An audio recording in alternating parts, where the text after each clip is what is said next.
এক দফা দাবিতে অসহযোগ আন্দোলনের ঘোষণা দিয়েছে বৈষম্য বিরোধী ছাত্র আন্দোলন।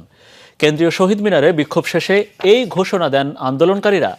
শিক্ষার্থী অভিভাবকদের বিক্ষোভ মিছিলগুলো একে একে জমায়েত হয় সেখানে। দুপুরের পর রাজধানীর বিভিন্ন স্থান থেকে মিছিল নিয়ে শিক্ষার্থী, শিক্ষক, অভিভাবক, বিভিন্ন সামাজিক, সাংস্কৃতিক আর পেশাজীবী সংগঠনগুলো সমবেত হন শহীদ মিনারে। সব মিলে বিভিন্ন শ্রেণী পেশা ও বয়সী মানুষের সমাগমে এক জনসমুদ্রে পরিণত হয় আশপাশের এলাকা।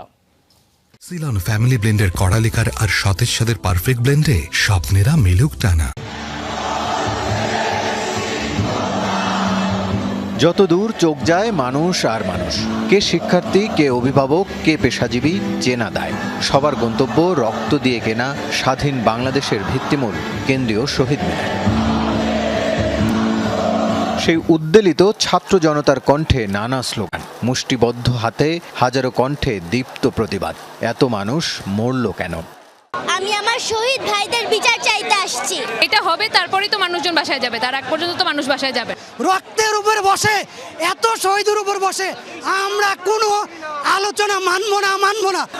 বৈষম্য বিরোধী ছাত্র আন্দোলনের পূর্ব ঘোষিত কর্মসূচিতে যোগ দিতে রাজধানীর বিভিন্ন প্রান্ত থেকে দলে দলে মিছিল আসতে থাকে সকাল থেকেই। দুপুর গড়িয়ে বিকেল পুরো এলাকা পরিণত হয় জনসমুদ্রে। শিক্ষার্থীদের সাথে মাথায় ও হাতে লাল সবুজের পতাকা নিয়ে অংশ নেন অভিভাবকরা।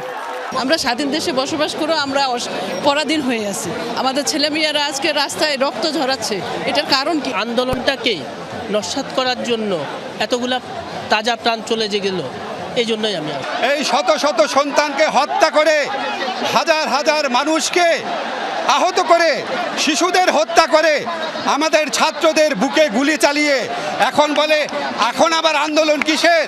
আজ সারা দেশে মানুষ পথে নেমেছে। গুলি চালিয়েছেন, আলো চালাবেন, চালান। লাখো আবু সাঈদ বুক পেতে দাঁড়াবে।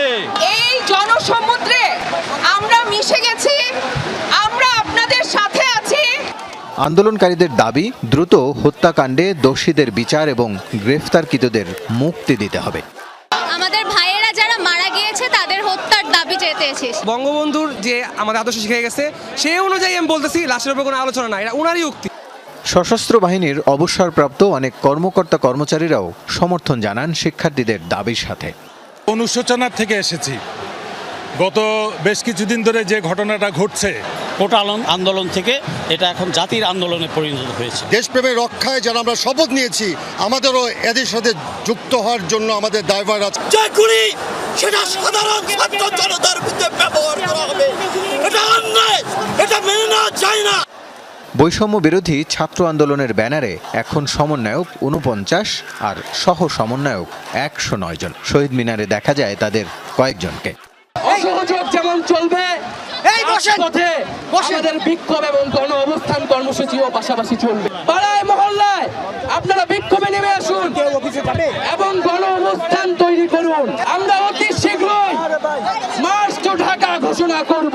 আমরা 24 ঘন্টার আলটিমেটাম দিচ্ছি। সকল পাবলিক বিশ্ববিদ্যালয় গুলার হলগুলা খুলে দিতে হবে। অনির্দিষ্টকালের অসহযোগ আন্দোলন শুরুর আগের দিন এই বিক্ষোভের ডাক দেয় বৈষম্য বিরোধী ছাত্র আন্দোলন। পরে মিছিল নিয়ে শহীদ মিনার থেকে শাহবাগে আসেন শিক্ষার্থীরা। সন্ধ্যার পরে শেষ হয় শনিবারের কর্মসূচি।